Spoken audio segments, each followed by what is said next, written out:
இந்த படத்தோட பெரிய ப்ளஸ் பாயிண்டாக பார்க்குறது ஃபர்ஸ்ட் ஆஃப் ஆல் இந்த படத்தோடைய டைரக்டர் செல்வா. அது காரணம் என்னன்னா, இந்த படம் ஆரம்பிக்கும் போதே நிறைய சர்ச்சைகள் இருந்தது. ரிலீஸ்க்கு முன்னாடி கூட ஒரு தடை விதிச்சிருக்காங்க அப்படின்ற மாதிரியான ஒரு பேச்சுவார்த்தைகள்லாம் இருந்தது. முக்கியமாக என்ன சொன்னாங்கன்னு பார்த்தீங்கன்னா, அந்த காலத்து சூப்பர் ஸ்டார் தியாகராஜ பாகவதர் உள்ள வாழ்க்கை வரலாறை இந்த படத்தில் எடுத்திருக்காங்க.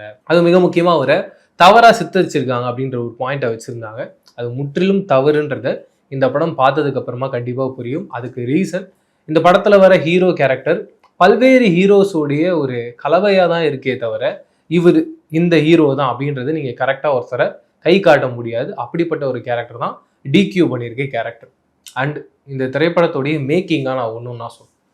முக்கியமாக இந்த படத்தோடைய டைரக்டர் என்ன பிளான் பண்ணியிருக்காருன்னா, இந்த படத்தோடைய கதையில் எப்பப்பெல்லாம் கேரக்டர்ஸ் இந்த படத்தில் நடிக்கிற ஆர்டிஸ்ட் எல்லாரும் ஒரு கிரே ஷேடில் இருக்காங்களோ, யாராவது ஒரு கேரக்டர் அப்படி இருந்தால் கூட அந்த சீனில், அந்த சீனை பொறுத்த வரைக்கும் ஒரு பிளாக் அண்ட் ஒயிட்டில் காட்டணும். பிளாக் அண்ட் ஒயிட்டும் சேர்ந்தா என்ன ஆகுது, ஒரு கிரே தானே, அந்த கிரேல நம்ம காட்டணும்னு ஆசைப்பட்றேன். சப்போஸ் அந்த சீனில் யாராவது உண்மையாக இருக்காங்க, இந்த சீன் இப்படி தான் நடக்குது அப்படின்ற மாதிரி ஒரு ட்ராவலில் இருக்கணும்னு ஆசைப்பட்டா அந்த சீனை கலராக காட்டுறாரு. இப்படி ஒரு ஐடியாலஜிக்குள்ளே தான் இந்த கதை அமைஞ்சிருக்கு. நிறைய சீக்வன்ஸில் நிறைய சீனில் இதுக்கு முன்னாடியும் அந்த டெக்னிக்கை நிறைய படங்களில் பண்ணியிருக்காங்க. என்னன்னா எஸ்எஃப்எக்ஸ் சவுண்டை வச்சு அடுத்த சீனுக்கு போவாங்க.